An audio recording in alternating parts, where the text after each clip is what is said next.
New Foreign Affairs briefing notes show that in the days after the Wuhan coronavirus became known to the world, the Canadian official response was to turn our government into a bunch of errand boys for the communist Chinese regime.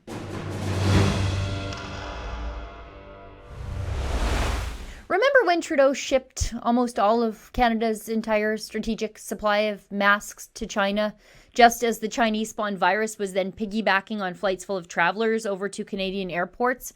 Well, it's worse than just that.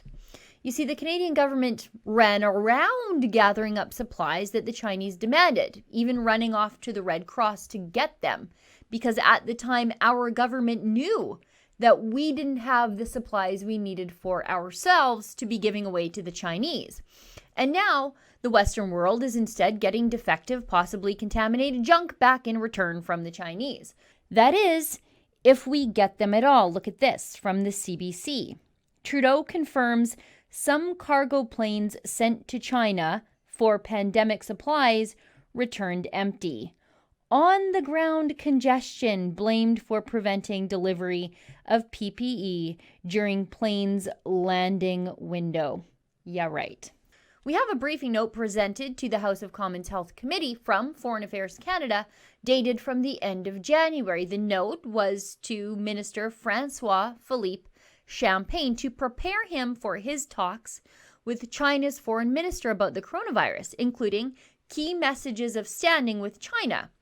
The note says that our offered supplies should have arrived, and our first question was to ask China, is there something more we can do to assist? Here on page 37, understand there have been shortages of medical equipment. We are actively following up on options for providing supplies.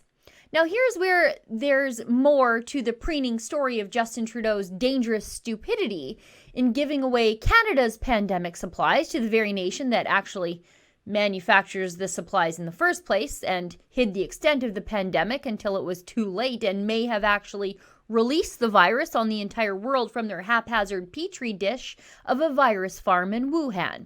Trudeau didn't just offer the supplies to be nice. The Chinese demanded them, and Trudeau said, okay, sure thing, boss. Look at this on page 38. The Chinese ambassador told the Canadian government what supplies the communist cover-up artists wanted.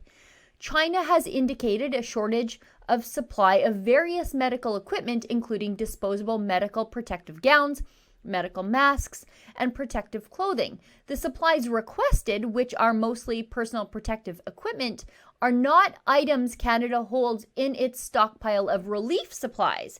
As a result, the department is actively following up with partners including Public Health Canada managed National Emergency Strategic Stockpile and the Canadian Red Cross to procure the requested items.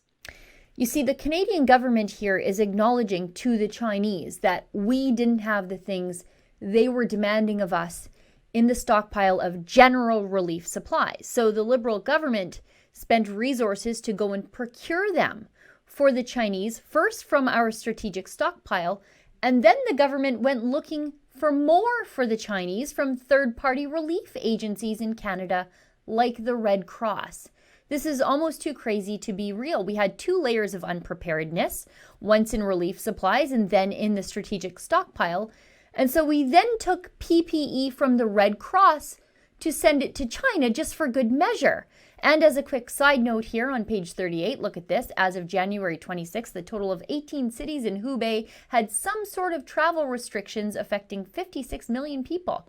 The Canadian government didn't think the Chinese internal travel bans were weird or ineffective or racist, but we're still letting planeloads of people from places where the internal travel bans were into Canada completely unscreened. For Rebel News, I'm Sheila Gunn-Reid. Theresa Tam is the head of the Public Health Agency of Canada. It was her job to make sure that Canada had enough pandemic supplies, including all those masks that were sent to China. She's been marching in lockstep with the World Health Organization, which is holding hands with the Chinese communists. She should be fired. To sign our petition calling on the government to fire Theresa Tam, please go to firetam.com.